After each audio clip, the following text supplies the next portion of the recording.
the manufactured illusion. The side hustle is a lie. Not all of it, just the part they sell you.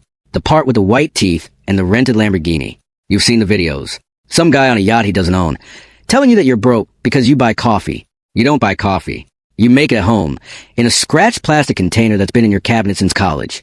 The lid doesn't seal right anymore. You've learned to hold it at an angle in the car, so it doesn't leak on your pants. It's 11:52 p.m. The fluorescent light above your desk is humming. That thin electrical buzz nobody else seems to notice until midnight, when the rest of the apartment goes quiet and that one sound becomes the only thing left in the room. Your banking app is open. The number is red. $417. Rent is $1,150. Due tomorrow. You refresh the app. Same number. You refresh it again. Like maybe the bank made a mistake. Like maybe somewhere a deposit is still processing. It isn't. You know it isn't. You're just doing what people do at midnight when the math doesn't work and there's nothing left to check. This isn't a coffee problem. This is a math problem. You make $19.40 an hour. Logistics coordinator. 3 years at the same company. You know the floor plan of that warehouse better than you know your own apartment. You know which forklift drifts left. You know Greg in receiving never restocks the printer paper. You are not lazy. You check the math twice, on a notepad, the old-fashioned way, because somehow seeing it in your own handwriting felt more honest than a screen. The math is the problem. Rent, phone bill, car insurance, which went up again in March for no reason anyone could explain. Gas, groceries, the cheap kind, the store-brand kind, the kind where you stand in the aisle doing unit price math in your head like it's a part-time job. It never adds up. Not because you're failing some test. Because the test was rigged from the start. The system was never built for you to win slowly. It was built for you to spend constantly and panic quietly and never ask why the spreadsheet never closes a gap. Credit is one tap away. Financing is one tap away. A truck, a vacation, a ring, a couch, all one tap away, all dressed up as progress, all just debt with better lighting. You think about your parents for a second. How they did the same math decades ago with worse interest rates and better job security. How nobody ever explained any of this to you in school. You learned the water cycle. You learned how a bill becomes a law. Nobody taught you how compound interest works against you on a credit card, only for you somewhere else. If you ever figure out where somewhere else even is, right now, you don't need motivation. You've had motivation. Motivation got you exactly to $417 at 11:52 p.m. on a Tuesday. You need a different set of rules. Chapter 2, the silent deviation. 3 weeks pass. Nothing changes. Then a Wednesday does. No countdown. No sunrise epiphany. No music swelling behind you. Just a Wednesday like any other. Gray sky. Same commute. Same radio ad for a mattress store you've heard 400 times. You sit in your dented Corolla on lunch break. Engine off. Window cracked. Because the AC has been making that clicking sound for 2 months and you're pretending you don't hear it. You open your phone. Not to scroll. To look at the list of things draining your account in small, quiet bites every month. You cancel a $14.99 subscription you forgot you had. A streaming app you watched twice, both times falling asleep before the second episode. The cancellation button is buried 3 menus deep, like they designed it that way on purpose. You're pretty sure they did. Small, almost embarrassingly small. $14.99 isn't going to save you. You know that. You do it anyway. Then you open a brokerage account on your phone, thumb hovering for a second too long over confirm button. The way you hover over a text you're not sure you should send. You move $150 into a basic index fund. The boring kind. The kind nobody makes a yacht video about. No ticker symbol that sounds like a spaceship. No chart with an arrow pointing to the moon. Just a slow, wide bet on thousands of companies you'll never personally visit. The confirmation screen loads. A small green check mark. That's it. No fanfare. You put your phone face down on the passenger seat and eat the rest of your sandwich in silence. By Friday, the fund is down $2.40. Red. A tiny red number. Sitting there like it's mocking you. You stare at it longer than you should. Sitting in the break room. Fluorescent light humming overhead again. Like it followed you from your apartment to your job.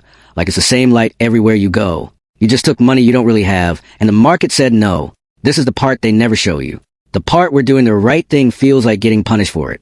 Nobody posts a video about losing $2.40. There's no thumbnail for, I did the responsible thing and immediately regretted it. You think about pulling it out, putting it back in checking, just having it again, even if having it means watching it disappear into rent next month anyway. You don't pull it out.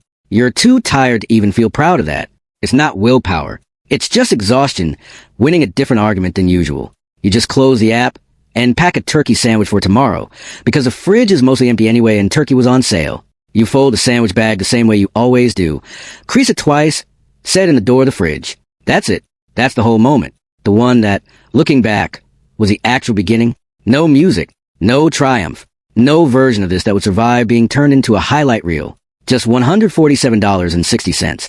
Sitting quietly in something that isn't your checking account anymore. A number too small to matter to anyone, including most days you.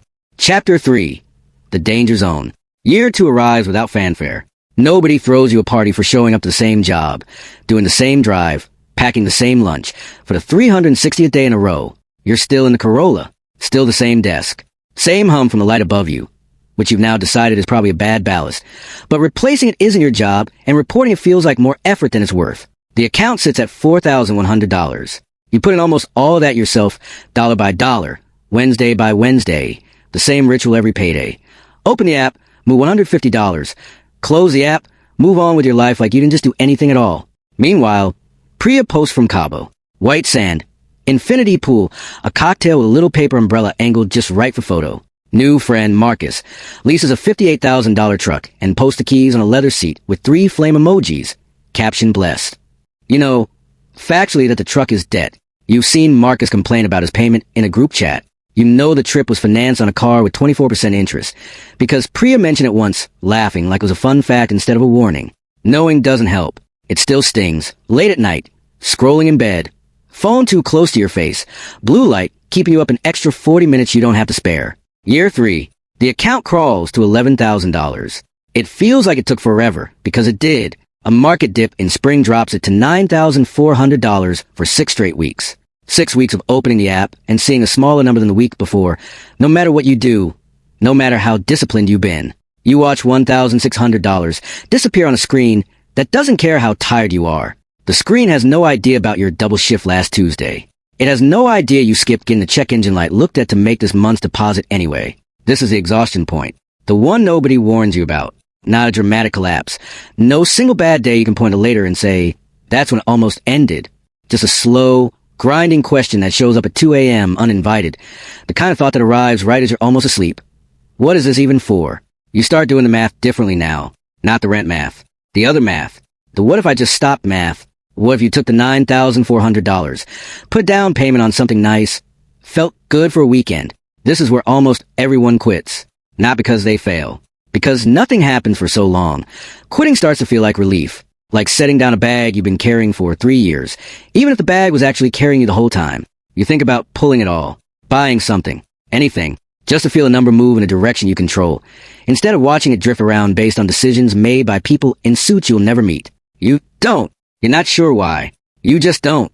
Maybe it's Dale, your co-worker, the one who's been doing this for 15 years longer than you, who shrugs when you mention the dip and says, seen worse, stayed in any way.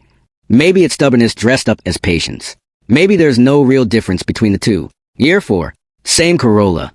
Now with a check engine light you've learned to ignore. The way you've learned to ignore a lot of small warnings that used to feel urgent and now just feel like background noise. The account says $28,300. You didn't feel it grow. Growth like this doesn't announce itself. It just accumulates while you're busy doing literally everything else. Working, sleeping badly, microwaving leftovers, arguing with your landlord about a leak under the sink. You only feel it existing. A number on a screen that quietly outgrew your attention to it. Chapter 4. The kinetic explosion and the open loop. A Tuesday. You're 33 now. 4 years from that midnight with the red $417.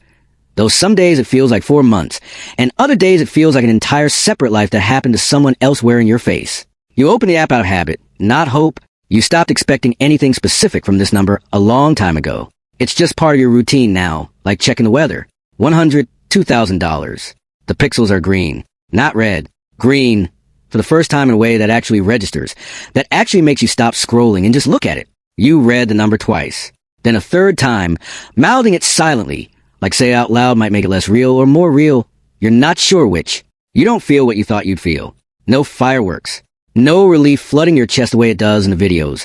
The ones of the guy crying to the camera. The ones edited to swell at exactly the right second. Just a strange, flat quiet. Like your body forgot how to celebrate after years of bracing for the opposite. You sit there in the same Corolla, same parking lot, same lunch break, and you just stare at a windshield with a crack in the corner you never got fixed. Here's what actually happened. Underneath the number, in the parts you couldn't see while it was happening. You didn't get lucky. You got mutated. Somewhere in those 4 invisible years, your brain rewired itself around delay. Canceling things became automatic. The $150 transfer became something you didn't even think about anymore, like breathing, like a habit so deep it stopped being a decision and just became who you are. Investing became boring, the way brushing your teeth is boring. And that boredom, that specific, unremarkable, undramatic boredom, is the entire victory. Nobody tells you that. Nobody puts achieve profound boredom on a thumbnail. But here's the part that should unsettle you. Sitting in that parking lot with a number that finally has 6 figures in it. $100,000 doesn't play by the same rules as $400. New tax brackets start whispering your name. The ones nobody warned you would eventually apply to you. New advisors start sliding into your inbox, unsolicited, smelling a number worth circling, offering free consultations that aren't free at all. New product appear that didn't exist for you yesterday. Leverage funds with names like acronyms. Private opportunities that require you to sign something before they'll even explain what it is. Real estate deals with fine print specifically engineered to be skipped by someone excited enough to stop reading. The game you just spent 4 years quietly beating, the one with the Corolla and the turkey sandwiches and the red $2.40, was only the tutorial level. You're standing at the edge of a much bigger board. And this time, the predators already know your name.